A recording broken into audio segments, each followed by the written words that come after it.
years old, a little younger than when we went on the dates to Dairy Queen. My dad, he used to take us on the weekends, my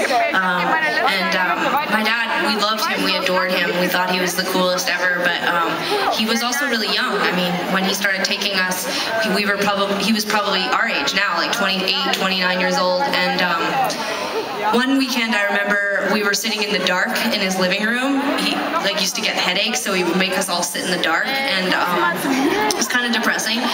And he put on he would put on old 70s and 80s music, and then he would tell us things about life, like things to look forward to. And I remember one weekend him vividly telling Sarah and I about wisdom teeth. You know, the big teeth that you have to get pulled out of the back of your mouth or whatever? Yeah, we were 8. Okay? Wisdom teeth weren't coming out anytime soon, but he insisted on telling us that not too far in the future, we were going to have 4 giant teeth that were going to grow in, and they were going to fuck up all the rest of our teeth, and then we'd have to have surgery where they would break the teeth and surgically pull them out of our faces, and after which our faces would swell up and we would bruise and probably miss at least a week of school. Yeah, right? Horrible. We'd come home from the weekend and my mom would be like, "How was your dad's?" And we'd be like, "Good."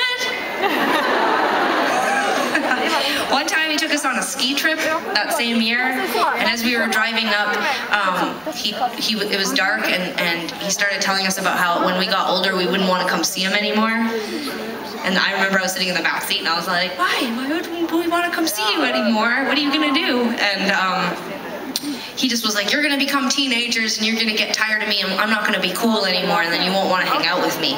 And I remember thinking, good God, that's depressing.